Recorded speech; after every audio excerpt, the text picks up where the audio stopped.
This podcast is sponsored by nobody. Hey dudes, welcome to Splat from the Past, the only 80s themed horror sci-fi show where things can get totally radical. Now today, I will be welcoming back the hilarious, the talented Jess Wellington. Jess Wellington was on here 5 years ago, and she was my second guest of 2020, and a lot has changed since then. And she's coming back on. We are going to nerd out on the entertainment of our youth, talking about film, television, and music from childhood.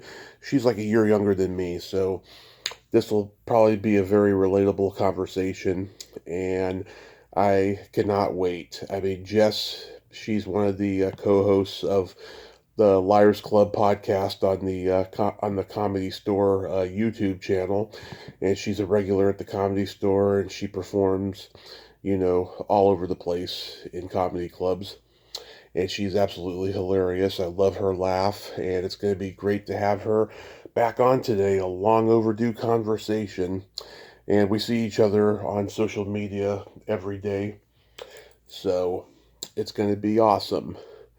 So yeah, here is my new interview with Jess Wellington.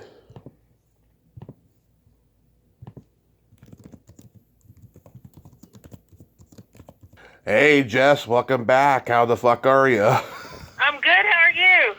Oh my god, I am fantastic. Last time we talked, we didn't even have a pandemic yet. It's fucking crazy. I know that is insane. Yeah. Oh my god. Were you around LA when the fires were going on? Yeah, I was. Luckily, we didn't have. I didn't even lose power, so I can't complain at all. Oh, that's good. That's good. Yeah, now you're up in Florida. Yeah, How's it over there? nice. It's perfect weather right now. It's beautiful. Good, good. So, going back in time, do you remember the first movie that impacted you as a child? Are we on now? Yes, we are. Okay. The first movie that impacted me as a child. One of the first movies. There's two movies that stick out in my mind. Okay. That is Nightmare on Elm Street. Ah, I watched that over and over when I was 3. yeah. And then I called it the Three Amigos. Yes. The Three Amigos. I loved that movie. Oh, What fuck. about you? Oh, fuck yeah. I watched all of those over and over again. Back to the Future was the first movie that impacted me as a kid. I always had that fantasy of going back in time and finding out why my parents are so fucked up and why I'm so fucked up, you know? Yeah, I got that too, but and I guess I never equated that with that movie, but that's exactly what it is. Exactly, because my parents used to let me look at their yearbooks and stuff. But yeah, I mean, I was a comedy nerd early on. I was into all the movies that the Saturday Night Live guys made. My dad and I, we used to watch John Belushi movies when my mom wasn't home. We watched Animal House and the Blues Brothers. I had to, Yeah. I had to discover 1941 on my own. My dad, I don't know, he had a vague recollection of seeing that movie when it first came out and not liking it at the time, but now he loves it. But at the time, it just didn't connect with him. Oh, okay. Now, which movie was that one? 1941. It was yeah, it was a World War II parody movie that Spielberg made. I don't know if I've seen that one. I keep thinking Platoon was one that I watched, one of the war movies back then. Yeah, no, this is a comedy, and it has everybody who was hot back then in the movie, and it was like an all-star disaster. It did okay at the box office, but it didn't do Jaws or Close Encounters business for Spielberg. And then Raiders of the Lost Ark brought him out of the dust. Oh, okay. Yeah. You know your stuff, dude. Oh yeah. Oh yeah. It's gonna keep getting worse from here. Um, what movie genre did you gravitate toward the most? Comedy? I would say comedy, but I liked horror flicks or suspense. I guess what I would say, because like I loved, like, Silence of the Lambs. Oh, yeah. I mean, I just love that. I like it when it's suspenseful. For me, that is scary. If it's just blood and gore, for me, that's not scary. Yeah, I mean, some people don't like slasher movies. They don't like torture porn. Me, I love it because it's so over the top and fake. It's not real.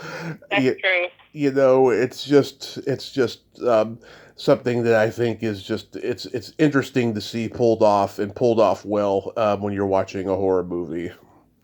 It's true, but see, like, for me, like, Freddy got in your head. Yeah. Freddy effed with you. You know what I'm saying? Yeah.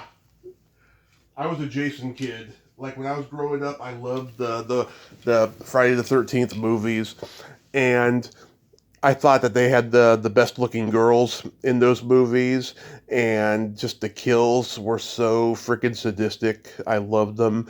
I was into the Freddy movies too, but it took me a while. They scared the shit out of me. Those Freddy movies. Yeah, they do. They do. I can understand what you're saying. It's so over the top, like with the slasher films. You can easily separate the two from real life, especially as a kid. Yeah, and like I was a year old when my parents showed me The Shining. They didn't like horror, but they loved Jack Nicholson, so they let me watch it. It fucked me up big time. Yeah, that would. I think I watched that as a kid too. No wonder we're crazy. I know, fuck. I know. And like I went back and watched it when I was 7, and then I loved it, and then it became my go-to horror movie every Halloween. I watched it this past Halloween, in fact. It's a good one. That is a good one. What's your Christmas movie go to? Oh my God, so many. Like, okay, there's the slashers. I love Black Christmas, Silent Night, Deadly Night, Silent Night, Bloody Night is good. Christmas Evil, To All a Good Night. Those are obscure ones. And then I love Christmas Vacation, Christmas Yeah. Story, stuff like that. I always every year for some reason I like to watch Scrooge. Yes, I love Scrooge too. Yeah. Like every Christmas I have to watch that. The woman who plays Bill Murray's mother in the past, that's Dom Irrera's ex-wife, Lisa Mendy. Oh And wow. she's been on the podcast a couple of times. I love her. And she got cast in that movie because Dom had gone to college with Bill Murray's sister, who's a Dominican nun, in college. Oh, I didn't know that. Oh, yeah. Yep. Oh, that's funny. Yeah. Interesting. It's crazy. Like, Dominican nun. yeah, Dominican nun. Yeah, they grew up Irish Catholic. Oh. Like for comedy, did you like the Mel Brooks movies? Yeah, for sure. Yeah, like Like, Mel. why am I thinking, like, what is Airplane? Is that a Mel Brooks movie, Airplane? No, that's the Jim Abrams and the Zucker brothers. Oh, okay. Same Name that Mel style. Brooks, because I know I've seen them. Same style. I mean, it's all parody. Yeah, that's what I was thinking. I mean, they're very distinct. Like Mel Brooks, he tends to go very farcical. Okay. Mel Brooks, he goes very farcical, and he likes to make fun of the his Jewish heritage and stuff. Whereas the Zucker brothers, they like to go like full force of like pop culture and stuff. Not to say Mel Brooks doesn't either, but they really take it to an extreme. Okay. It, Okay. you know, yeah. I mean, growing up, I loved Eddie Murphy movies. I thought that he was just fucking awesome back in the day. And then when he got to start making family-oriented films, I kind of checked out a little bit, after the first Nutty Professor and the second one. I wasn't big on the Dr. Dolittle movies or The Adventures of Pluto Nash or any of that crap. Well, and I feel like those are more made for kids of that era, Exactly. Exactly. And he was going to go back to stand up, and then the pandemic happened. I'm actually kind of glad he didn't make an attempt because I think it would have been a disaster. Well, who knows? He might be able to pull it off.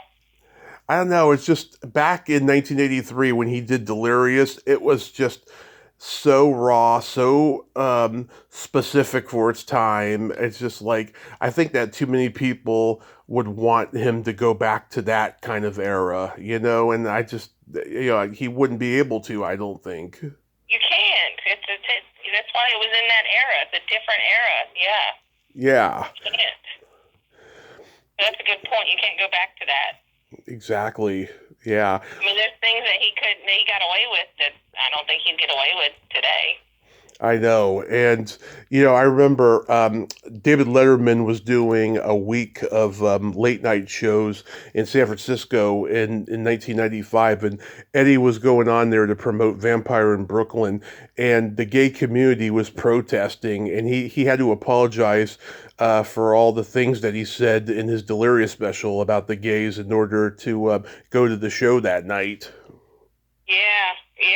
Because it was a different time. Yeah. It was a different time. Yeah, but we live, we learn, and we move on. Like I didn't watch the Saturday Night Live 50th this weekend. I don't know, I just didn't feel up to it. But like I grew up, loving Chevy Chase and John Candy and Belushi and Dan Aykroyd and Steve Martin and Bill Murray and all those guys. I just thought they were geniuses, and they really changed the movie comedy from the late 70s all the way into the 90s. Oh yeah, well, what about also, like, I love that I did Grace and Frankie, and I got to meet Lily Tomlin. She was on the first sketch show, I think. Oh, that's so cool. What was Lily Tomlin like? She was really cool. Her and Jane Fonda. I got to hang out with them for the day. Oh. Yeah, Jane Fonda's a real sweetheart, and Lily is a little goofy, just like you would expect. It was awesome. The first comedy album I ever heard my mom had was Lily Tomlin, This Is a Recording, and it still holds up. I love it. Yes. Yeah. Oh, my God. Hello, Joan Crawford. The Coca-Cola Company would like to speak with you.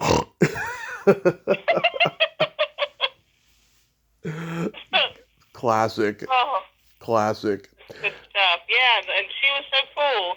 And I like to bring up women, too, that back from that era, Oh, yeah. I've interviewed a lot of female comedy writers that came up from like the late 60s into the 70s. I get really pissed when I see a lot of bitter female comedy writers and stuff say, who came up in the 80s or 90s saying, there wasn't a whole lot of female writers, at that time or before then. I was like, no, I've interviewed most of them. Treva Silverman, Susan Silver, Ann Beats, Donna Kaufman. I've interviewed I've interviewed Lila Garrett's daughter. Lila Garrett was the very first female writer in television. Oh, wow. What year was that? Do you remember? Like 1950. Oh, shit. She started in New York and then came to L.A. Well, they did. I mean, yeah, that's awesome. That's awesome. Yeah, because I like to hear. I believe in women, and I love talking to the pioneers of different things that they've done, because it's just so interesting to hear their perspectives on it. I love that. Mm-hmm. Did you have any movie crushes growing up? Well,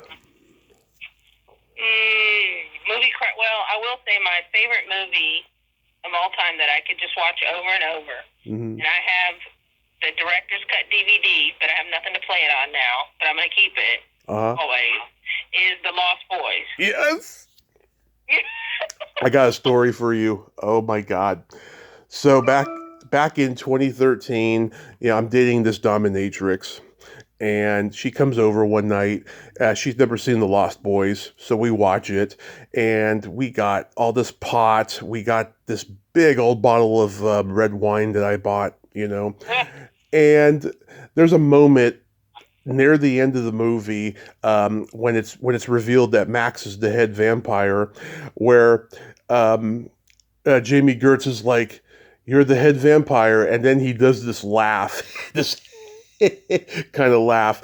And I had never seen it before, and I thought because I was drunk and high, I thought I was hallucinating it, right? So the next day, I just turned that moment back on again, and it's still there, and I'm like, holy shit, how did I not notice that before? Well, did she like the movie? Yeah, she said it was very 80s, and she just thought it was just awesome. It didn't scare her. She was just laughing most of the time. Well, it's not even necessarily needed to be scary, but it was. If you watch the director's cut, I didn't realize that they had made that on such a low budget too. Oh yeah. It was like maybe $4 million, and they had like, just under 40 days to make it. And of course they filmed, close to my hometown in the Bay Area. They were in Santa Cruz. Yeah. Well, Santa Clarita for the Yeah. And movie. at the same time, Killer Clowns from Outer Space was being filmed there. I remember that. Oh my, I haven't seen that in forever. Oh yeah, Christopher Titus was in it. He had just moved to the Bay Area to do stand-up, and he got to be in that movie playing one of the earliest victims of it. Oh, that's cool. Yeah, That's cool. you see him in the cotton candy. Oh Yeah, yeah, I need to rewatch that. That'll be a good one. yeah. Yeah, I mean, for movie crushes, I loved the old Hollywood actors like Cary Grant and Natalie Wood. And there's a lot of 80s movie actresses that I liked that I got to interview later and become friends with, which is so surreal, you know? Oh, that's so cool. Yeah. Yeah, Also, I'd say Val Kilmer in Willow. yeah, that was a Loved big one. that and loved him in that movie. Yeah. Yeah, it's funny. The great thing about having a podcast like mine is you find out what freaks your crushes are in real life and how submissive they are. I've had a couple interesting experiences with quite a few of them, you know, Well, but I love Wesley Snipes too. So if you want to, do those movies too, I love Wesley Snipes. So that was a crush I had. it's funny when he did the Blade movies. I can't believe how buff he got for that role. Well, believe it or not. Yeah. Like I was like, oh my God, that's him. He looks totally different. Yeah, Wesley Snipes is hot. Hmm. Heck yeah.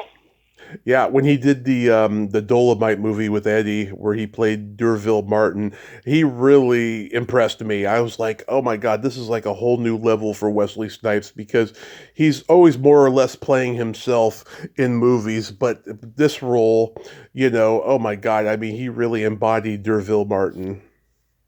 Yeah, yeah. I think he's a great actor. He's a very good Even actor. they said even if they're just playing yourself, I mean, it's crazy how you can make that. I feel like I play myself a lot. That's why I guess I'm defending. Right. Let me try to think what I was going to say. Oh, did you go to the drive-in a lot growing up? We do sometimes. I'm trying to. I think it was down here in Florida that we would go to a drive-in every now and again. Hmm. But it wasn't a big thing for like teenagers and all that during my. We didn't have that in my town in North Carolina when I was a teenager. Okay. Yeah, because you grew up in North Carolina. Like, I can't imagine too many drive-ins over there. No, but I feel like there may have been one we went to once or twice. But I don't know. I still feel like that was in Florida anytime we came down here. My parents started taking me to drive-in when I was 2, and they took me to see Weird Science and Rambo 2 the first time. Weird Science. Yeah, That's funny. The one where they make the girl real. right. That exactly. But I love how like in LA they have I mean it's not a drive-in, but in the cemetery Mm-hmm. where you can sit and watch movies in the cemetery. I love that. Yeah. We had a drive-in in the Bay Area that was close to a little lake, and my dad and I used to go fishing over there, and we were at risk to falling into that lake because we were way above it. You know, we were on like, practically a mountain. I mean, it was Oh wow. pretty dangerous. Yeah, we went there a bunch of times. Never caught anything except for like a little, feeder that you could feed to a gigantic fish or something. Sorry, I'm outside with my dog, so I brought them with me. It's perfectly fine. I've heard birds in the background, like pet birds. One of my earliest interviews, was this actress named Leanne Curtis. She had birds chirping in the background that were, in her house and stuff. So I've heard everything possible. I'll tell you. I'm on. But they actually stopped taking me to the drive-in for a few years because I was either falling asleep in the back seat or I was getting out of the car and knocking on windshields. You were. Why were you doing that? Knocking on one just to try to scare people? I don't know what I was doing. I mean, I was only 3. I wish they need to bring back the drive-in experience, and we don't need to lose that.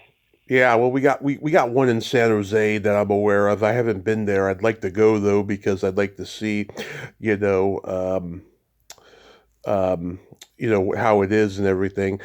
I know. Did you do any like drive-in stand-up shows during the pandemic? No, I didn't, because you know what? I went back to North Carolina halfway through the pandemic. Okay. So we ended up, they were open in North Carolina, so I actually did shows. Yeah, because I heard a few people did it, and it was crazy because you'd be up there, and then next thing you know, some cars would be driving off. That is the worst kind of heckle. I don't know if I could have handled that. Yeah. You just hear a car start up. When I did stand up, I was always used to walking the room, so I would have been used to it. Well, now they driving off. Yeah. Yeah, my dad went to that drive-in in the '70s, and he would have to go see a movie 3 times because the first 2 times he was getting laid, and Oh, well, looky there. Go, Dad. yeah, and he didn't get to see the movie till the 3rd time, and when he did, he was like, "Oh my God, this is going to be considered a masterpiece someday. It's great." He did that with Rocky. He did that with Animal House. He did that with The Groove Tube. Lots of movies. What was it? I remember as a kid, just because I think it was taboo because there was boobs in it, was meatballs. Oh yeah. Well, no, the sequels had a lot of tits in them, but the first 2 they were PG. The first Meatballs was PG, the second one was PG, and then the third and fourth one were R. There was no boobs in the first and second one? There was a lot of innuendos being said. I actually thought it was rated R for years until I found out it wasn't. No, there was none. Oh, wow. That's all. That's mostly what I remember about them. Yeah. Well, being a kid, you're like, or, teenager, that was like, oh. I know, but then we were teenagers in the era of like American Pie and stuff like that, I mean, I never fucked a pie. I did fuck a donut once. I just wanted to see. Never floats your boat, I suppose, I just wanted to try it. I never did it again. Glazed? What was it? It was an eclair. It was a chocolate eclair. Oh, you went for it. Yeah. Yeah, it was very messy. Had to take a shower afterwards. That's hilarious. So getting into television, like what sitcoms did you watch growing up? I did always love watching like Nick at Night. So I would watch a lot of the Bewitched. Oh. Love it. Dick Van Dyke. Mm-hmm. All that kind of stuff. I love the Brady Bunch. Yeah. I would watch all those reruns. I love that so much. And then as I would get older, they had, what was it, like TGIF? TGIF on ABC, yes. Yeah, Step by Step and the Family Matters and all those shows. Yeah, oh my God, this comedian that I know who has a, TV focused podcast. His name is Ken Reed. He's the TV guidance counselor. He called Step by Step the most sleaziest family sitcom ever. Well, what? Because it was, I mean, it was more modern. It was more like, two divorced parents. I don't know if they were divorced, but, and they come together. I don't know. It was more, why was it sleazy? I have no idea what he meant by that, but yeah, I mean, there was innuendos on there compared to all the other shows that Miller and Boyette was producing at the time, like Family Matters and Full House and Perfect Strangers. Yeah. Oh, and what was the one with the kid with the curly hair?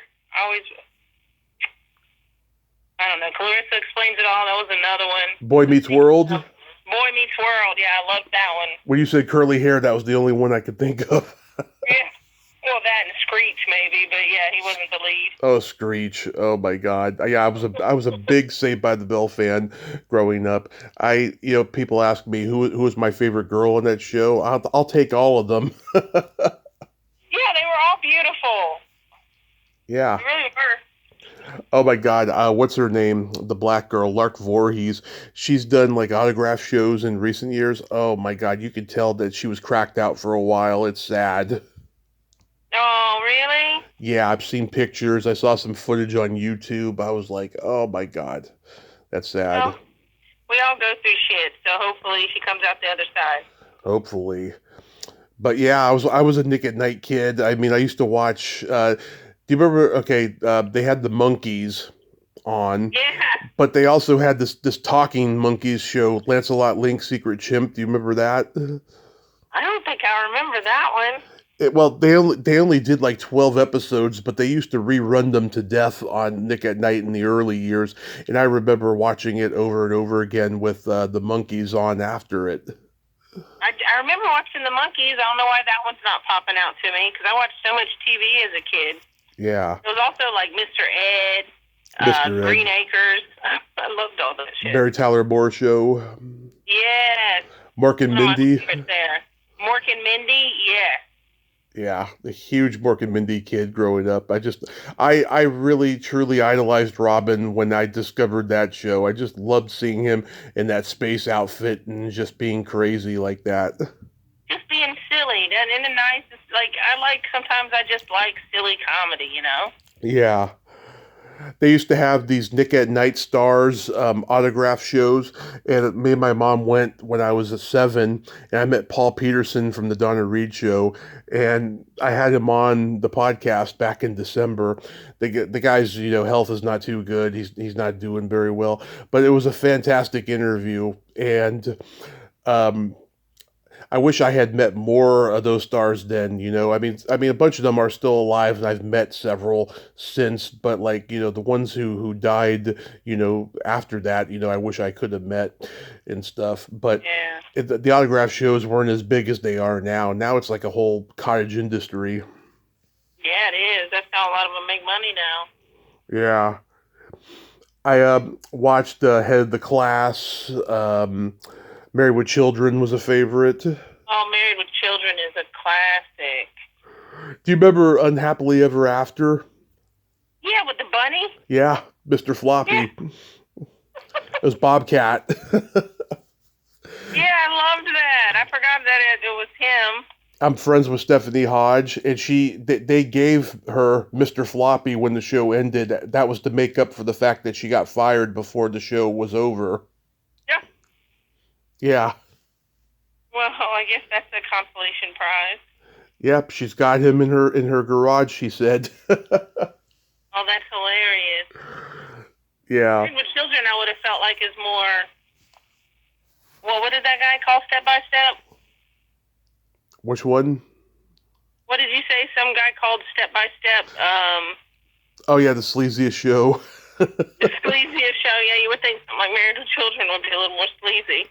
Well, I'm sure he would agree with that, but but what I meant was the sleaziest family show was Step by Step. Oh, yeah, that makes sense.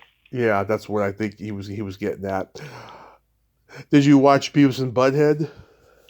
I did here and there, but I didn't like get into it.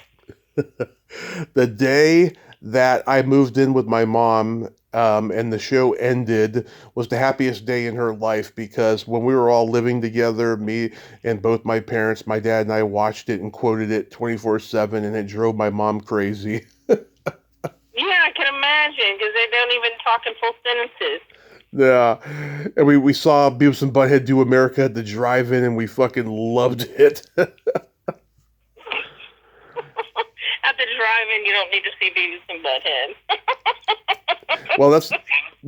Well, up until 2 years ago, that was the only theatrical movie of theirs. I haven't seen the new one yet. I heard it's really funny though. Oh, I bet it's good. Yeah. Now, cartoons, though, I guess, like I was a Rugrats. I did watch Ren and Stimpy.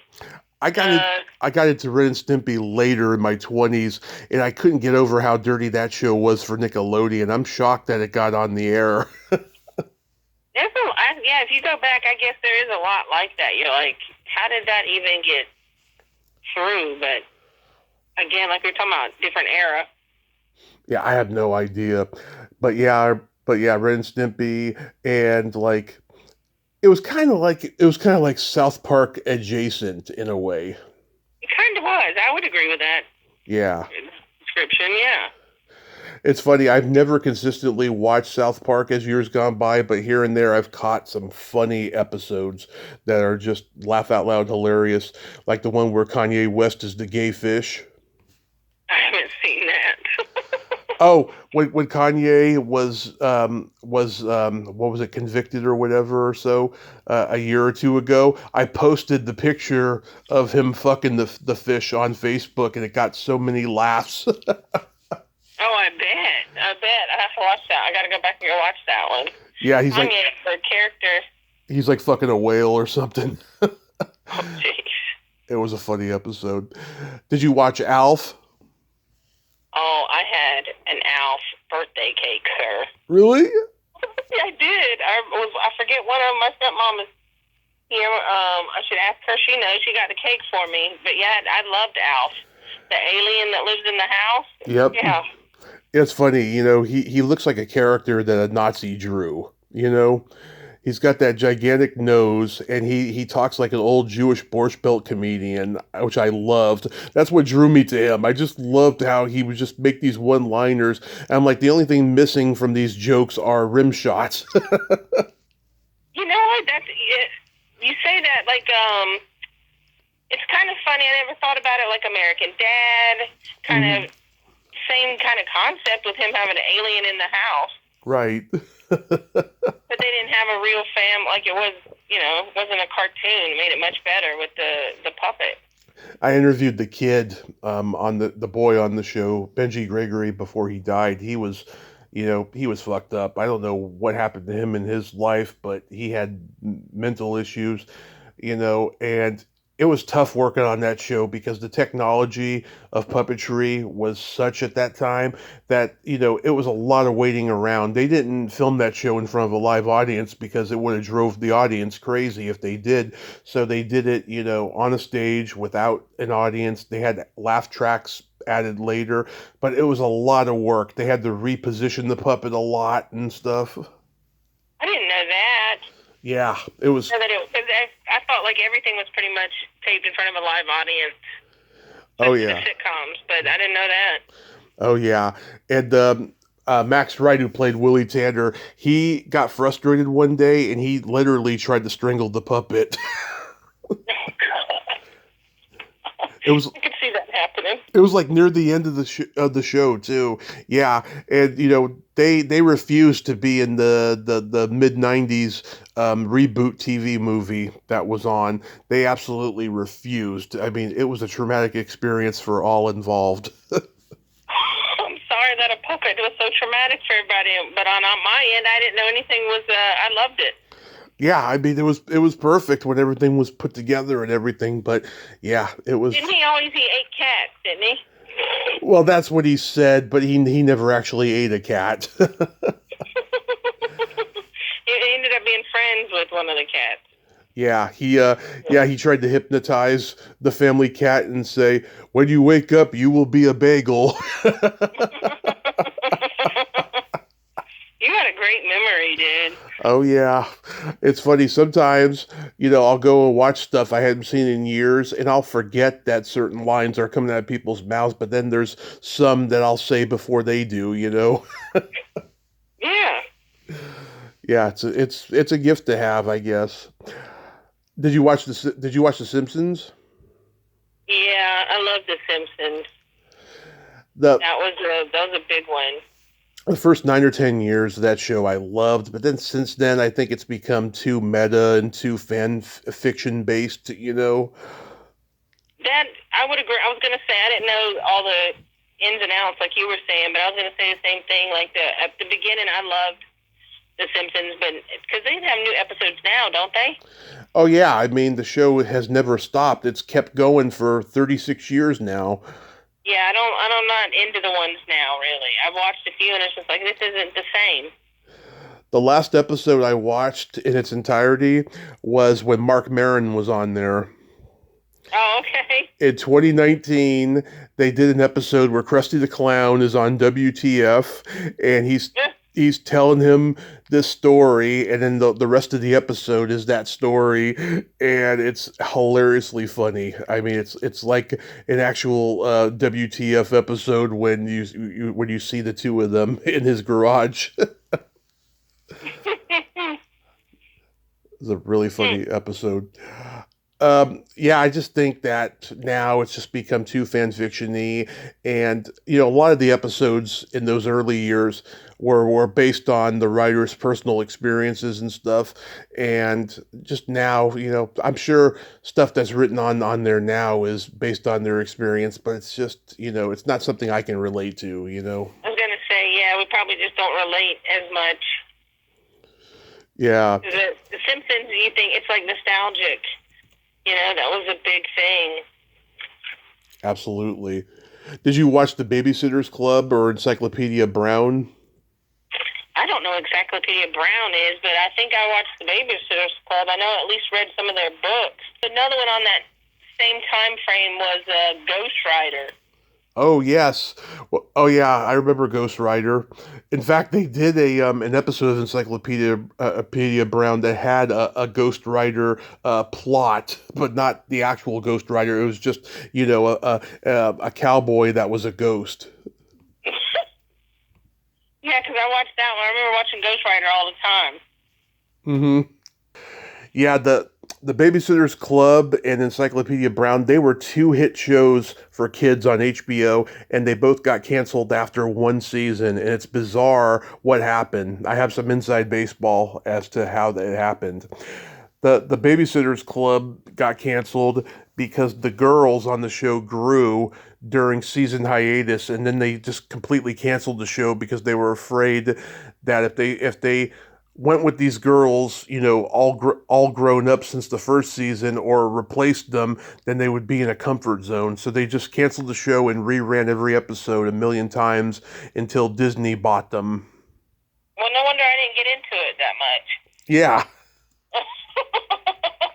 You remember? Okay, this is a good because I remember singing this freaking theme song so much, and I don't even know if I'm getting the name of the show right, but it was the name of it Salute Your Short or Salute My Shorts? Doesn't sound familiar. Where they're in a camp, Camp Onawana. Huh, I don't remember Camp that. Onawana, we hold you in our hearts, and when I think about you, I think I want to fart. I don't remember that. That doesn't ring a bell. I think you would love that. I would have to go back. It was along with the lines of, I think it was in the same time slots of like, Hey Dude. Okay. Yeah, Hey Dude and Doug and all those Nickelodeon shows. Are You Afraid of the Dark? Yeah. I was a big Nickelodeon fan. I remember I would call in, they had all those freaking contests all the time. And I would call in and be like, Ren and Stimpy, oh, you haven't won this time or something, but keep trying. Oh, the Encyclopedia Brown story, how that got canceled. The guy who owned the rights to the show that produced it, he was an illegal immigrant and he got deported back to I think Poland or wherever he was from. And the other producer, Savage Steve Holland, the guy who directed Better Off Dead and Run Crazy Summer, he did not want to carry on without him, so the show got canceled because of that. But both shows were so popular, they reran on HBO for years, like in the morning time before kids went to school. Yeah. It's crazy. Those are big shows. They were big, yeah, and they only lasted a season, like 12 episodes each. It's nuts. Do you remember Ready or Not? I don't think so. Every time I mention that to somebody in our age group, because you and I are like a year apart, every time I mention that, like it goes over their heads. Ready or Not was a show. It was on Showtime Friday nights. It was about two teenage girls. One is more conservative, one is more liberal. They both come from different sides of the tracks. They're in high school, they're best friends, and they deal with all the hot topics of the 90s. Abortion, rape, racism, AIDS, teen pregnancy, all of that stuff. It was a heavy show, and it was funny as hell.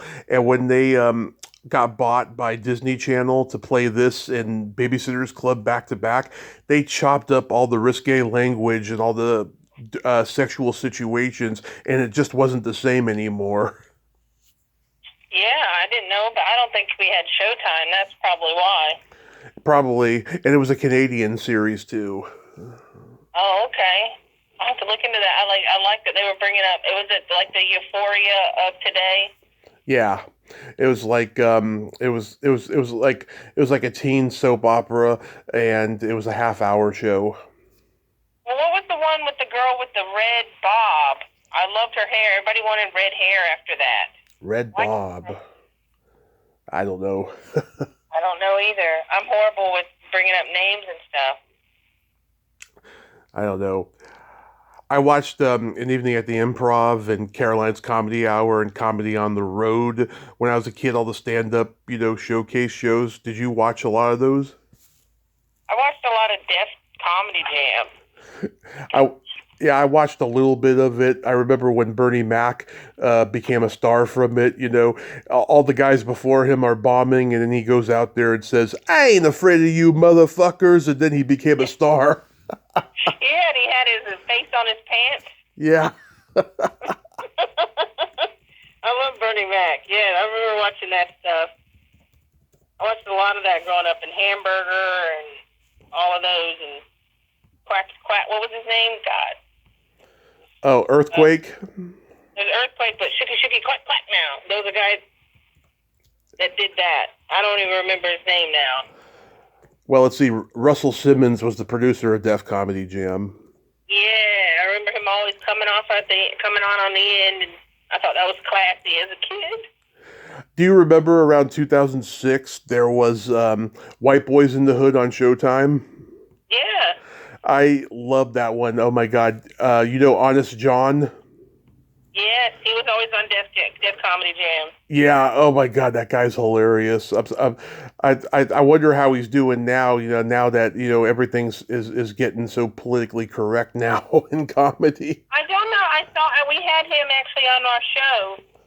Me and Walter Reyes. We usually run a show in like the Downey area. Yeah. And we had him like a year or so ago on our show, and he did well there. Yeah. I remember that. That was the first time I saw Adam Hunter and Jessica Curson before she was on Last Comic Standing. Oh yeah, and Jessica Gray. Yeah, that was the first time. I saw them. Also, the first time I saw Rich Voss was on there too. I remember he says to the girl in the front row, "Is that your girlfriend? Have you ever had a snapper sandwich?"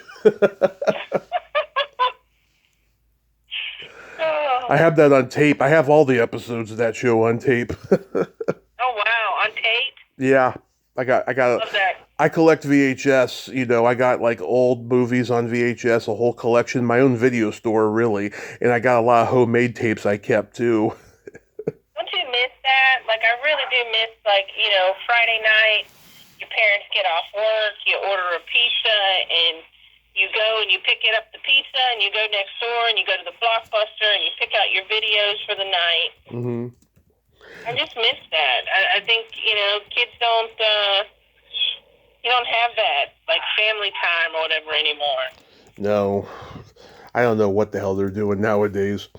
A lot of my friends have kids now, and they're married. They barely talk to me, like maybe once a year, and stuff. I'm actually tempted to ask them that next time I talk to one. I'm gonna say, like, what do you guys do for like family movie night? Do you guys just do Netflix streaming? Do you still order a pizza? Like, what's everyone doing now? Yeah, because I think they all do their own thing, really. Yeah. The kids watch whatever they want to watch on their phone or tablet, Mm-hmm. and the parents watch whatever they want to watch. Yeah. Oh yeah, we would get a pizza on a Friday night and we'd rent a couple movies and I got to have my own movies that I get to watch with my own VCR in my room and stuff. And yeah, Right, because your parents didn't want to watch your crap, but yeah, exactly. Because I was watching like Superman movies and lots of like nerd genre stuff. and they're like, yeah, you can watch this one with us, and then these are for you. Yeah. And you could rent a video game, like a Nintendo game. That was the shit. Oh yeah, I used to rent. I'd rent like Duck Hunt and Punch Out, Mike Tyson's Punch Out. Yeah, Exactly. classic stuff. So getting into music, do you remember the first album that was given to you or you bought with your own money? I had a collection of tapes. I remember the first set of tapes I got. One of them was a single. It was SWV, Weak in the Knees. Mm-hmm. And it had the Aerosmith, the one with the cow, the pierced cow nipple, Uh-huh. Living on the Edge, or whatever the name of that. Oh, Get a Grip. Get a Grip, that's what it was. And then Criss Cross. Chris Crop. Oh yeah, what up, Chris? Warming up, Chris. I'm about to. I got to be careful because my nephew's name is Chris and he's in the next room. Oh, also, there was the tape I got was TLC. Oh, Waterfalls. TLC. No, before that, on the TLC tip. Okay. Their first album. I'm not familiar with that, but yeah, I remember TLC from Waterfalls. Well, how old are you, Tommy? I'm 41, gonna be 42. Okay, we're the same age. I'm about to be 41 this year. I know, that's why I knew we would relate, having this conversation because we're from that same generation of watching cable, latchkey kids generation. Yes, absolutely. Yeah. I'm alone a lot. I mean, my grandmother, she gave me birthday money when I was 8, and I bought Phil Collins' No Jacket Required and Poison's Look What the Cat Dragged In. Those were like the first two I remember buying. But like for Christmas, for years before that, I mean, I'd get Michael Jackson or Janet Jackson albums or Paula Abdul. I got Warren's Cherry Pie for Christmas one year. Now, were these on tape or CD? These were on tape, and then the two albums I bought were CD because I had just gotten a CD player for Christmas. Yeah, that was a huge deal when we got the CD players, and we could play multiple at once. Forget about it. A 5-disc CD changer. We were rocking it. Oh yeah, I think I had a double CD player to play two at the same time at one point. But my parents had vinyl records. They had the Beatles, the Beach Boys, the Stones, Carole King's Tapestry, Rod Stewart. I mean, just a whole gamut of diverse music. And vinyl has come back. It's made like a big comeback. There's nothing like that stinky, musky smell of vinyl.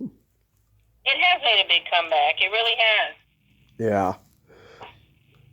Oh my God! Remember, there's a Teenage Mutant Ninja Turtles album.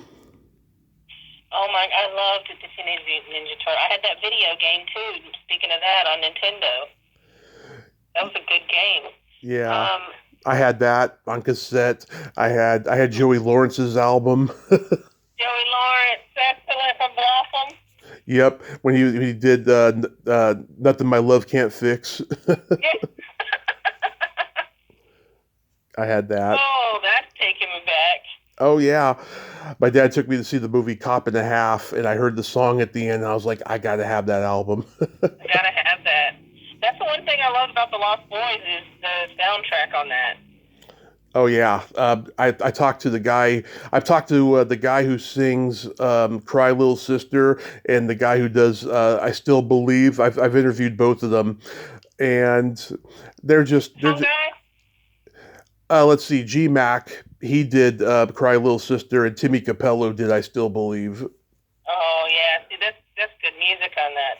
And I've met Timmy in person at a convention. He's a great guy, and he's very buff. I'll tell you. Yeah, he's a muscle guy. He's still buff. Oh yeah, he always will be. Well, he told me that the reason why he started working out was to get off heroin. Oh shit. Yeah. And do you know what his first job in show business was? He played piano at one of the comedy clubs in New York, and whenever Billy Crystal came on and did one of his like, you know, Sammy Davis Jr. numbers or whatever, like old singer he was impersonating, Timmy Capello would play piano. I didn't know all that. You definitely know all the ins and outs. Uh, It's cool that you've interviewed all these people. yeah, it's been it's been phenomenal. Do you remember your first concert? Oh yeah, without a doubt. Because that's I went with my biological mom. She took me to my first concert. I was only 12, and it was kids 12 and under get in free. Mm-hmm. And I remember I was a big kid, and my mom was like, "They're not going to believe you're 12." So we brought my birth certificate to get in to see Meatloaf. Mm-hmm. And Meatloaf, he didn't even play. At the time, I was, like I said, I was 12, and the one song I wanted to hear, that he didn't freaking play. I love. I do anything for love, but I won't do that. Yeah, exactly. And he didn't even play that. He played all the Bad Out of Hell and all my mom's favorite stuff. Yeah, I did a. We lost my birth certificate that day. I guess Meatloaf has it. I was an extra in a TV show pilot for MTV that never got sold. I don't even know the name of it. And I sang that song in karaoke at the karaoke place I was at when I was an extra. Yeah, it's a great song, and I wanted to hear it. Yeah, it was, I can't sing worth a shit, but I'm sure it was pretty funny when it came out, when everything was put together. I'm sure it was hilarious, but sadly it never made the air. That sucks. Yeah, it happens sometimes though. Mhm. My first, first couple concerts I ever went to, the first two were in non-concert like venues, and then Alice Cooper was my first real concert. But I went to see the Monkees at Candlestick Park before a Giants game. I saw Steppenwolf at the county fair, and I've been to a lot of great concerts. I've seen Rush live. Rush was the best concert I ever went to. Oh, that's cool. I went. Let's see. When I was stationed, I was in the military. I was stationed in England. Mm-hmm. For 2 years. So we went to the Download Festival there, which was really awesome because you got to see, I saw Korn, Linkin Park, Metallica, like the list just went on. I saw so many bands. It was so cool. That's so awesome. Do you remember? It was just like 3 days of living in the car, no shower, Do you remember your first makeout song? I don't remember. No, I remember my first kiss was literally with my cousin. Really? Well, he was my fifth cousin, so my dad said that didn't really count. But and to be fair, we didn't even know we were cousins until after we kissed. You are Southern, I'm convinced.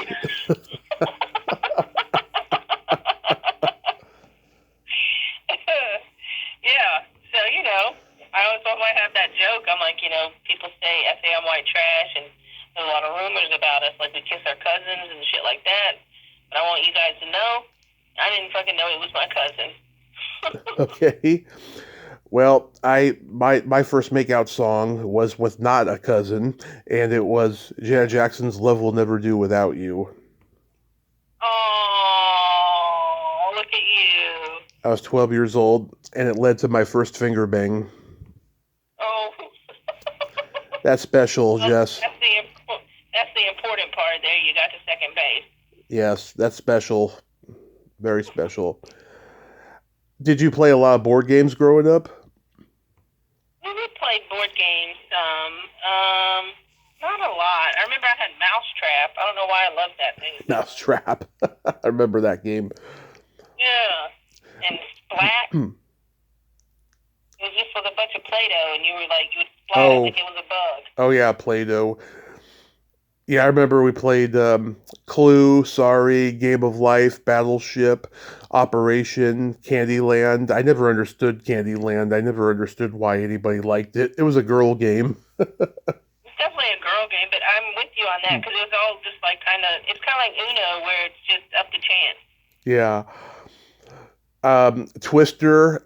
I wonder if anybody ever got injured playing Twister. We definitely played Twister, but I'm sure there was injury. Yeah, there's a sex therapist I talked to. She said that Twister is a good training ground for the 69 position. I'm sure you get one yellow, one green. One yellow, one green. Oh my God, that's hilarious. Remember Light Bright? Oh, yes, I had a Light Bright. I love that. I didn't have one personally, but we had it in my kindergarten class, and we used to play it all the time when we had a board game room at my school, and we used to go get board games from it when we were good, and we'd get Light Bright was a favorite. Oh, that's cool. Yeah, I think they have like a modern day version of that now, which I still probably would really enjoy playing with. I'm sure they got a modern day everything now, it seems. Yeah. It's funny, whenever I go to places that has board games, just like with a lot of things, especially Disney products, I am put off by how modern and like CGI like the animation of the drawings are on these things. And I just think, God, it's so cheesy looking. I remember in our generation, everything was hand drawn and it just looked perfect. It made you want to, get to know this product. Yeah. The commercials, I don't know. I feel like back in the day, the commercials were more. I remember you remembered commercials. You remembered the theme songs, like all of that kind of stuff. Yeah. And I mean, there's always been celebrities in commercials, but there's a lot more now, and, popular songs are licensed for commercials now because that's how they make their money. There's no more record sales. There's only that and live performing, it's weird how how the whole landscape has changed. It really has, but I guess at least they've found a way to move forward with all this technology. Yeah, I just hope they're using it wisely. That's what I hope. You and me both. So, since the pandemic has winded down, how's stand-up been going? Is it good? Yeah, I've been having some great sets and stuff. That's been fun. I don't know what I want to do now. I'm kind of in just a spot right now. It's like I know I want to keep doing stand-up. I know that. Mm-hmm. But I don't know where I want to do it, or I don't know. Might be something different in the future for me. I'm not sure. Well, when you're not in Florida, I mean, do you still go to the Comedy Store? Yeah. I'm still working there and everything. So technically, I'm on a hiatus from there. Yeah. You're still doing the Liars Club? I haven't seen a new episode in a while. No, unfortunately, we never got back into it after the pandemic. We did it for a while there over Zoom and everything, and then it got to be so much. I love it when you guys had Marin in the studio. Oh, that was so cool. Yeah. I love that. I love that one. I mean, any podcast he's on that's not his own, I watch it. I love seeing him on there and stuff. Yeah, I agree. Absolutely, he's a good guy, nice guy. Yeah, I thought you guys were great with him and stuff. I hope he invites you onto his show in the future. Yeah, well, if not, that's okay too. It's been pretty cool, Yeah. But like so many comics that like I interviewed in the beginning of this have gone on Marin the last few years, and I've just been so damn proud of them and stuff. Because even like 6-7 years ago, I was like, how come they haven't been on Marin? Why are they coming on my podcast? And this is like Kathy Kathy Ladman and Tammy Pescatelli, and like they've gone on last few years, and I've just been so proud of them. Yeah, Kathy's great too. Yeah. Oh yeah, I mean she's a legend. Yeah. Yeah. You know that joke she did back in the '80s about trying to go through customs at the border and saying I'm a comedian, and they thought she said I'm a Canadian. That's a brilliant bit. So, do you have any upcoming shows you'd like to mention? Not at the moment. Not at the moment. Like I'm on a little vacation right now, so I'm just clearing my mind. That's good. That's good. Real quick, let's play my secret silly game. This is a series of silly slumber party questions. It's no win or lose, it's just pure fun. And how the game works, Jess, is I ask you the question, you answer it, and then you ask me that exact same question and I answer it. And feel free to comment on the answers because they might be funny. Okay. Jess, are you ticklish? Hell yeah, I'm ticklish. Isn't everybody? I've met some people who aren't, they claim. Well, I don't know how you're not. Feet, whenever I go to get my feet done, every time they get the whole thing out, it is hard to stay still. I am definitely ticklish. Yeah. Are you ticklish? I am baby ticklish, and if you tickled me without warning, I might hit you in the groin. Okay, that's pretty ticklish. Yeah. Is your belly button an innie or an outie? Innie. What about your belly button? I am also an innie. It's very deep. What color are your toenails painted? Right now, they are nothing except for a little patch of lime green that should have been taken off a long time ago. What color are your toes? They are pink and black for Valentine's Day. Aw, I like that. Yeah, I'm trying to figure out what the color for March will be. Most likely green because of St. Patty's Day. I like to do the holiday colors. Yeah, I like to do themes. What would you say is your best personality trait? Friendly. What's your best personality trait? I have empathy and I have no filter. I like that. I like people with empathy. I like to try to incorporate that for sure. I'm a Gemini. No. If you could have anything named after you, what would it be? Oh, wow.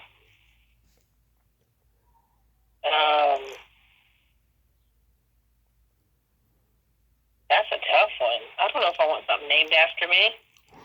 Really? I mean, I don't know if that's I'm about to be a godparent for the first time. Okay. That's pretty special to me. I don't even need the baby to be named after me, but just being the godparent is pretty freaking awesome. Okay. What about you? A vibrator. That would fit. I'd call it the Tommy Chatsy. What's your guilty pleasure? Chocolate, all day, every day chocolate. Nice. What's your guilty pleasure? Pizza and watching a raunchy sex comedy movie. Okay, I can get down with that. And then my favorite question, is there a stinky smell that just makes you gag? I used to train heifers and stuff, so I'm used to some rank things. For some reason, I don't know why, but the sweat behind your ears is some rank stuff. Oh, I think earwax is rank. Yeah, maybe that's why, because it's close. I don't know. And then for me... Oh, for you, I thought you were saying earwax. My bad. Oh, well, it's one of them, but like farts and feet are pretty bad too. Farts and feet. Feet can be pretty rough. Yeah. Just thank you. I'm out here airing my feet out right now. I stay barefoot pretty much while I'm in Florida. Same here. Well, I'm barefoot all the time now. It's funny, ever since I had my car accident 10 years ago, I don't know, I like being barefoot and I don't like wearing clothes. And I've always been that way, but even more so now. It just seems like, it's true what they say. When you have an accident, you become very erratic and uninhibited and stuff. I think that's a reason why, it makes you have no more fucks to give because it's like you've been through the worst, Right, right. Yeah. For my dog, I don't know if my dog's getting out, so I gotta check and see. Well, I'll let you go do that, Jess. I thank you so much for coming back on and nerding out with me today. Thank you for having me, dude. I really appreciate it. This was fun. Absolutely. Next time, let's not wait 5 years. Let's let's not. Let's do it when you have your first special out. Hell yeah, I like the way you think. Absolutely. Thank you. Okay. Have fun over there. All right, you too. Thank you. Bye. Bye-bye. Well, there you have it. Jess Wellington, ain't she a sweetheart? Oh my God, I fucking love her. And I mean it too. I mean, she's a funny, funny lady. She's going to have a special out next few years. I just fucking know it. She's long overdue. And go check her out on YouTube. Go see her shows when she's doing them. Right now, she's on vacation. And laugh your asses off. She's awesome. And go listen to old episodes of Liars Club, even though they're not doing it anymore. Well, until next time, this is Tommy Throwback Kovac saying there's no shame in living in the past because the present sucks. Later, dudes.